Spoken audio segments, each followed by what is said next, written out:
Good evening to you, Professor Jen here, week number 6, lecturecast. Thank you for letting me come into your virtual world. Thank you to Captioning Services for helping us do all this great work. You see me looking over, I'm at my notes. I'm checking into our chat room, our virtual classroom, reading all kinds of things. Excellent, excellent chat. So happy that we're all where we should be.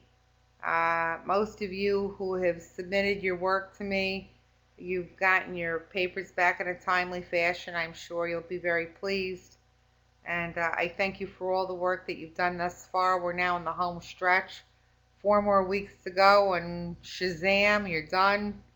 So I'm happy for most of you who are graduating. I'm happy for all of you, actually, anyway. Tonight I have a couple topics for you. We're going to talk about two topics, and then, of course, within those topics, little subsections of those topics. And tonight we're going to talk about some graphic things, and I'm not going to apologize in advance because I can't apologize for the material. It is what it is. And in the event that you're not in the mood to hear anymore, I guess you can get rid of me and click the button and just forget that I exist for the evening. But we are going to cover the material, and so let's roll with that. I want to talk about some of the readings and some of your commentary regarding sexual abuse uh, in correctional facilities, especially people in custody. And I don't have hard data on this. I'm just giving you years of experience, okay? I've worked in male facilities, female facilities, prisons, jails, camps, whatever, okay? I've been there, done that. And I'm going to give you some of my thoughts, but again, this is not empirical research because I'm not a researcher. I'm a hands-on direct care kind of person. And you do with what you want. Draw whatever conclusion you like from what I'm about to tell you. Um, it's sort of been my experience, in my experience as well, that most of the time when there's a sexual abuse or assault while somebody's in custody, usually that assault, when it's among women or young girls, it's usually perpetrated by another inmate. In a male facility, when it's a male youth, for whatever reason, it's usually perpetrated by a staff person or person that's in charge of that facility. And I'm going to talk about two particular films that I suggest that you see sometime, maybe during the summer, whatever, and see what you make of it. And anytime that you want to get back to me on email, I've had the same email address, I think something like 15 years, jwolfley@yahoo.com. If you decide, Jennifer, I'd like to discuss this on an August day, can you have an iced tea with me? Non-alcoholic, I don't drink. Can we have an iced tea and discuss this? I'm more than happy on a nice hot day in August to meet somebody at Panera Bread and have a delicious iced tea. I want to talk about two films. One film is a film called Born Innocent. I'll spell that especially for our captioning persons. Born Innocent, Innocent. The film came out in the 1970s, and in fact, when the film came out, it was extremely controversial. The reason it was extremely controversial is the film in it had a rape scene, and the rape scene was rather graphic. And in the 1970s, we just weren't prepared as a society to put on graphic rape scenes on a Friday night television show. And I don't mean like FX independent film. I mean like channel 8, 10, or 13, ABC, NBC, CBS. And in this particular scene, it's a bunch of young teenage girls in this facility that I'm trying to find the right words because I'm trying to be polite. So just give me a minute. I don't have to be polite, but I'm trying to be polite. That try to initiate this new inmate into this inmate culture and institutionalization through sexually abusing her. And it's a rather graphic scene, and it's a tremendous scene in the sense that that scene becomes pivotal in the deterioration of this person's, what was once her personality, now becomes watered down and transforms into somebody who's been extremely institutionalized and who's grown to be apathetic. And unfortunately, what this film does so well, and I do say it unfortunately because the film does it well, and in real life it happens just super duper this way, is that once somebody is beaten down, whether it's physically, emotionally, sexually, financially, but especially a young person, and especially sexually, um, that seems to really sort of kill them to a degree and take away a large part of their identity that I'm very sorry to report that they never get back. And in my years of working with many, many women on the street that have told me horror stories about incarceration when they were very, very young, meaning youth, I usually heard the same story over and over and over again. It was very upsetting to hear it. And they would tell me that they were very poetic in a way. You know, I wish I could take all of you to the street with me. They would tell me things that was the day that they died. And ever since then, they've just been sort of existing in an outer body experience. And therefore, prostitution and drugs and whatever street life never really bothered them because they've been dead for a long time. So when you have somebody tell you that in a Burger King, it's some crazy hour of the day when they just woke up and you've been up for hours. And I had one client, I always really got such a kick out of her. I would say to her, "How are you today?" And maybe it was a Thursday or a Friday, and she'd say, "I don't know, I feel like Tuesday." And I'd say, "What does that mean?" And she'd say, "Well, I haven't had a shower since Tuesday, and so life sort of stopped on Tuesday." And then she would eat a French fry or two, and she'd say to me, "What day is today?" And I'd say Thursday. She'd say, "Maybe I feel like Monday." So I always thought that was sort of funny, you know. But the pain that she had apparently suffered was really not funny. And I sort of had a better understanding of prostitution and street life after listening to so many of these women and men tell me the similar stories about incarceration as youth. Another film that I want to encourage you to see if you haven't seen it already, again, I'm always going to be at this email address if you want to chat about it, I don't know, next December, during Christmas, Hanukkah, Kwanzaa, Three Kings Days, Day of the Druids, whatever break, I'll be around, and I always love a little dialogue. But this film, I'll spell it for the captioning persons. It's called Sleepers, S as in Sam, Leepers. And the film, I speak about this film very carefully because when I was in the traditional classroom setting, I would show this film. The film is about a true story. Now, I need to preface this. Let me do a little background work, a little foundation work for you. The Department of Corrections in New York State, DOCS, DOCS, Department of Corrections, claims that this story never happened and that none of what I'm about to tell you is true. And I have two people that I brought to RIT who were incarcerated many years ago at Attica Correctional Facility who are now in their 60s and 70s. In fact, if I'm able to get an interview with Tommy Torp, who was a very big mafia and organized crime person here in Rochester, he has come to RIT before as an ex-incarcerate to speak in many of my classes. He's a heavy hitter, and he tells it like it is.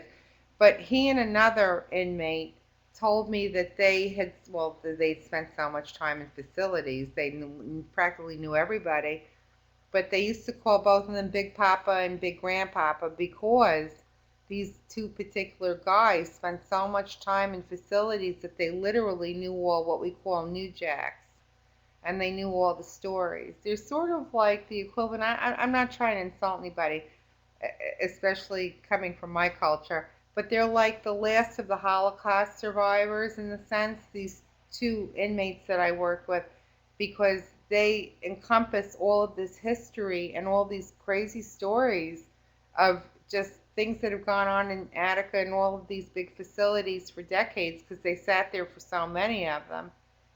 So they're really very instrumental in research, which I'm not a researcher, but they're instrumental when I go to them and I say, "Is this true or isn't this true?" And usually they can tell me if it is or it isn't. Both of them are no longer incarcerated, so they can speak freely with me, and on numerous occasions we do just that. So I went to my grandma, my grandpa rather, and my papa from prison, and I asked them what their take was on this film and if they felt that the story was true. And both of them said to me unequivocally that the story was true. And in fact, one of the fellows that I asked that had done all this time at Attica said that he knew of one of the people that were in this film. Again, the film is called Sleepers. And in this film, it's about a bunch of young boys that commit a crime, but they weren't intending to commit a crime. They were really just misdirected youth on a really hot day in New York City, and they had nothing else to do but, I guess, be young boys. And the film, I don't want to spoil the film for you if you choose to see it, but the film is all about sort of where they are now in the 1980s slash 1990s. And they all convene after many years of silence without seeing one another. And the film is so poignant because in the very beginning of the film, they all sort of join one another because they suspect that they saw a prison guard that did some horrible things to them while they were incarcerated as youth. And the film is about how they had a very poor reentry to society post incarceration as children. And there's a revenge motif in the film. Throughout the film, we see a lot of this reenactment of what they suffered in the facility. And then, of course, they bring us up to date, 1980s, 1990s, of this revenge motif. So, in other words, what I'm trying to say to you is that the film is gripping and very provocative. And I guarantee you, if you have to go to the restroom during this film, you don't go because you don't want to miss the film unless you pause the button. At the very end of the film doesn't end the way we wish it would. It doesn't have and they lived happily ever after. The film ends as we would expect it to after we've done all of these readings and we've been together for 6 weeks.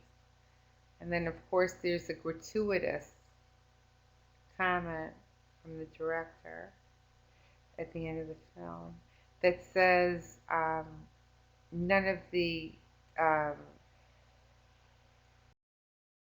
circumstances in the film would be acknowledged by the New York State Department of Corrections. So that tells me all I need to know. Anyway, in this particular film, what these boys suffer is just unbearable. And when they come out, their reentry is so painful that they basically never see one another again until they come together for this revenge motif. And it's just very gripping. I mean, especially having worked in facilities and working with street people for so many of my years in my career, it really summarizes for me as a direct care person what can really happen to people as youth.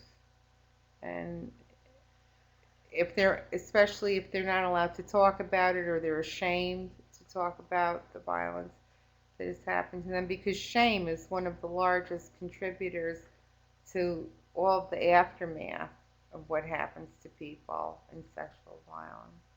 In fact, now that I'm sitting here thinking about this, I have to be honest with you, because you see I'm struggling to find the words. I do own the film. I have the film. In fact, I have that film, and I have Born Innocent. So I have both films. I have a very big screen TV and a very large sectional. So I'm trying to think to myself, I'm talking out loud. If anybody wants to come, suggest a time on the lecturecast. And if you would like to come some evening, like a Saturday night, a Sunday night, get a carpool together, I can throw together some sheet pizzas here, okay? Okay. And we could do a film each weekend, or we could just go some crazy marathon and do both films in one day, though that's a little heavy. It's a little heavy. I think what we could do first, if it was my choice, whoever wants to come, and again, you can orchestrate that amongst yourselves. A Friday, Saturday night format would work out great for me. We'd see Sleepers first, and then Born Innocent another weekend.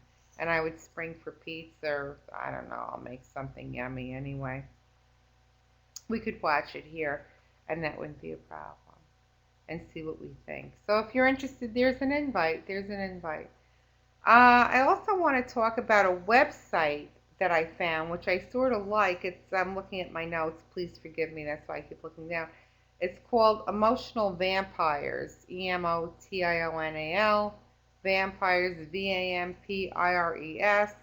And it's on my Facebook page if you need to know this. But it's Emotional Vampires, and it talks a lot about the cycle of abuse and this business, especially that we're talking about, you know, people that find themselves in circumstances of power and control, and intimate abuse, and the one constant theme that I keep reading over and over again, because I'm always reading, you know, to understand more and more about what it is people suffer, and the framework in which to help people.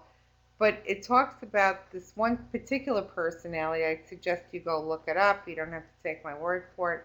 And it's called an emotional vampire, the narcissistic control personality. And as far as I'm concerned, they win, and they're the worst to deal with, and they're not fixable, and they're going to make your life a complete hell and destroy whatever it is that you have, because these people, from my research and my understanding of this condition, though I'm not sympathetic, believe me, usually they wind up the worst victimizers that there can possibly be in sexual activity.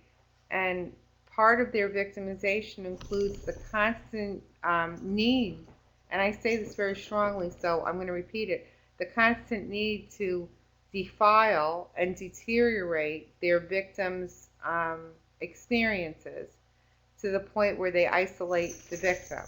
They are in relationships where they make it so impossible that the person, and this can happen to a man or a woman, opposite sex, same sex, they make it so the person no longer feels that he or she is connected to themselves. And therefore they gain this complete control and power over that person, and basically consume and subsume every aspect of their life.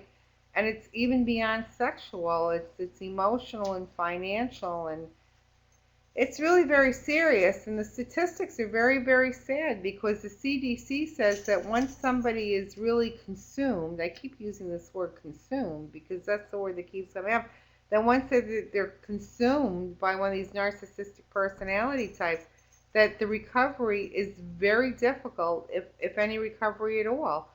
And the one thing that I keep reading over and over again is that if you come into one of these personality types, especially in sexual violence and intimate relationship abuse, you have to get out immediately. And if you're sucked in long enough and you can't get out, then you have to do the best you can in coping, because what's going to happen is that nothing will be left of you.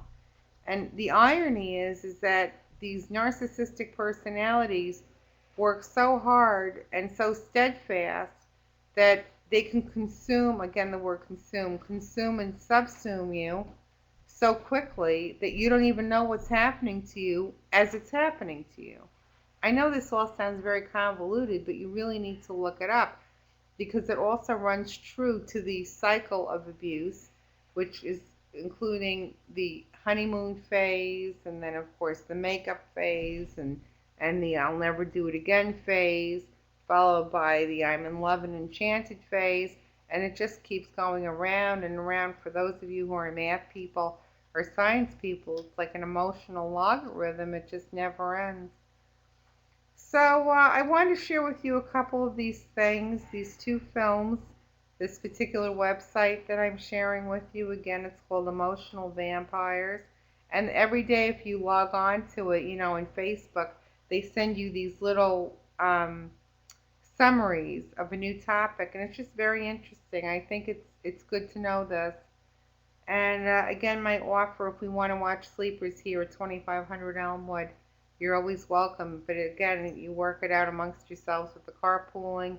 We come up with a date, and I say, let's roll the video and see what we can make of it if you wish.